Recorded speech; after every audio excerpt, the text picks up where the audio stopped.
Hello and welcome to another episode of Satoshi's 365 Days of Bitcoin History. Today's day is Wednesday the 15th of November 2023, the year of BSV. Buy BSV.live, the best place to buy Bitcoin SV online, the original protocol and genuine Bitcoin. Here we go, let's get into it. So again, fascinating day today. So this is the 15th of November 2008.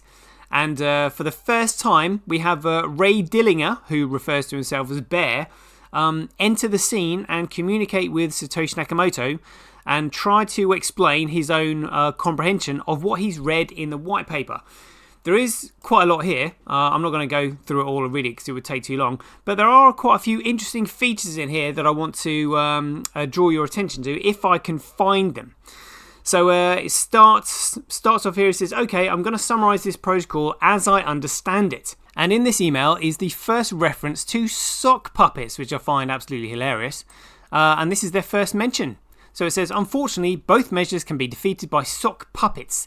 This is probably the worst problem with your protocol as it stands right now. You need some central point to control the identities, keys of the nodes and prevent people from making new sock puppets. And there's an interesting quote about competing chains here.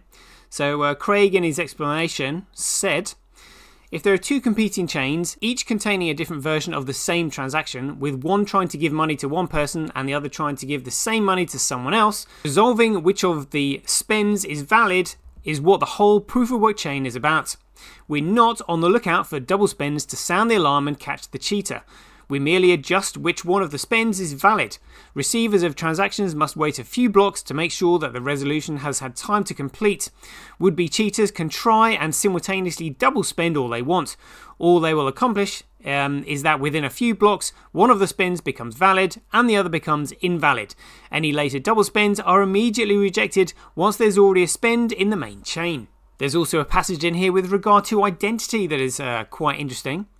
So in here, Craig has written, there are three categories of identity that are useful to think about. Category 1, public. Real-world identities are a matter of record and attached to every transaction. Category 2, pseudonymous. There are persistent identities within the system and people can see if something was done by the same pseudonym that did something else, but there's not necessarily any way of linking the pseudonyms with real-world identities. Category 3, unlikely, anonymous. There is no concept of identity, persistent or otherwise. No one can say or prove whether the agents involved in any transaction are the same agent as involved in any other transaction. And further down is a reference to the Mandala network that the network is created in the structure of. Because in a Mandala network, you're never more than 6 hops away from every single node on the network receiving the transaction. And here's a reference to it right here. So Craig has explained here, the race is to spread your transaction on the network first. Think 6 degrees of freedom. It spreads exponentially. It would only take something like 2 minutes for a transaction to spread widely enough that a computer starting late would have little chance of grabbing very many nodes before the first one is overtaking the whole network. During those 2 minutes, the merchant's node can be watching for a double spend transaction. The double spender would not be able to blast his alternative transaction out to the world without the merchant getting it, so he has to wait before starting. Craig also explained, he said, would-be cheaters can try and simultaneously double spend all they want, and all they'll accomplish is that within a few blocks, one of the spends becomes valid and the other becomes invalid. And Craig also makes a really good point here. He said, and this is an economic point, information-based goods like access to website or downloads are non-fensible. Nobody is going to be able to make a living off stealing access to websites or downloads. They can go to the file sharing networks to steal that. Most instant access products aren't going to have a huge incentive to steal. And there we go, there is our first introduction to Ray Dillinger. And it was Ray Dillinger who was actually sat on the panel in the Nevada Bitcoin conference in 2015, where Craig first dropped the bombshell that Bitcoin was Turing complete. Ray Dillinger was the guy wearing the hat. So there we go, that's Ray Dillinger being introduced for you. So let's see what else happened on this day in history. Nobody is going to forget this. This was epic. So on the 15th of November 2018, I can't believe it was 2018. That's 5 years ago now. Oh my God, it seems like yesterday. Time flies when you're having fun. Oh my goodness me. So this was when the hash war actually started. And again, this was so funny because the chain split, so they're already two competing chains. So really, it was a case of like, oh right, the hash war was completely irrelevant. Completely irrelevant. All Craig was doing was basically making this lot burn through the funds that they had, where Roger was saying, oh yeah, we borrowed some hash rate and we've put more power on the network than the Hoover Dam generates in a day, or something like that. It was crazy. And it was all just fronting. Like, at the end of the day, it just fizzled out and nothing happened. All that happened was that the exchanges, who Roger colluded with, just simply agreed to list his chain as BSV. So they basically just stole the ticker symbol. That's literally it. However, what you need to know is this. This was the famous interview, or the famous chat, where Andreas Brecken said, we effed up. So let's just remind ourselves of that moment. Here we go. I think the fact that we're doing centralized checkpointing to secure the chain is a huge loss. We should never have to do centralized checkpointing. So the fact that we had to resort to that means like we fucked up.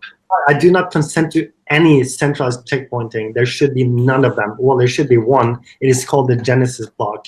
If we're adding centralized checkpointing to ABC now to prevent a 51% from attack from SV, it means we fucked up. Didn't Bitcoin Core have checkpoints up until I don't know when, but one will fuck themselves. Why do we not have proof of stake?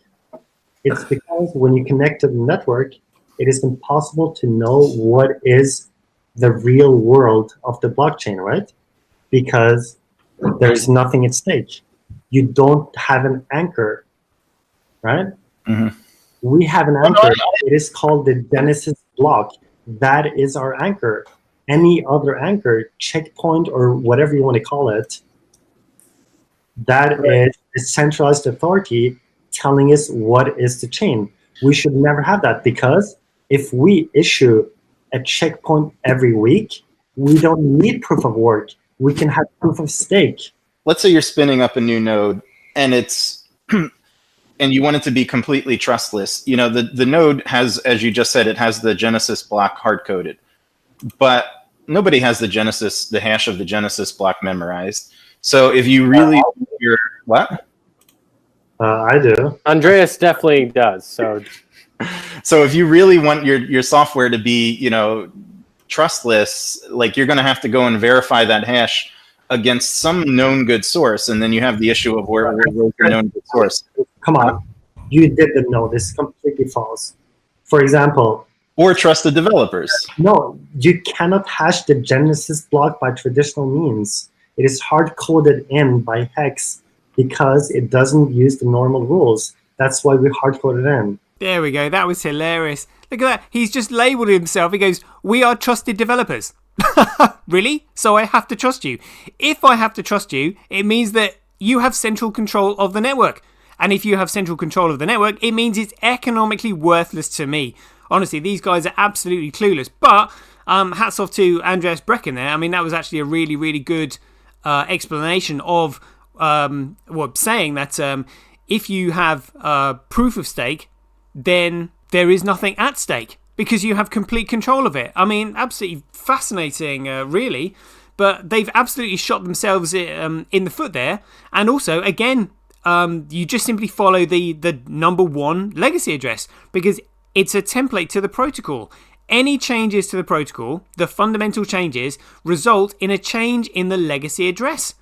And so you just simply follow the number one legacy address because that's the protocol that hasn't changed. So this lot were obviously panicking, getting themselves in a flap, making alterations and all this. And that's the last thing that you do. That's absolutely the last thing that you do. As Andreas Brecken has pointed out, they have got central control of the chain. There is nothing to compete for anymore because they control it. The whole point of having a commodity protocol is that no one controls it. And everybody is equally accountable to one another. Nobody has got the right to just simply add a checkpoint. They have completely shot themselves in the foot there. And as he said, we effed up. Yes, indeed, they did. So there we go. That's our little bit of Bitcoin history on the 15th of November. Hope you enjoyed it. We'll leave it there. And as ever, be aware, take care, stay safe out there, and we'll see you in the next one.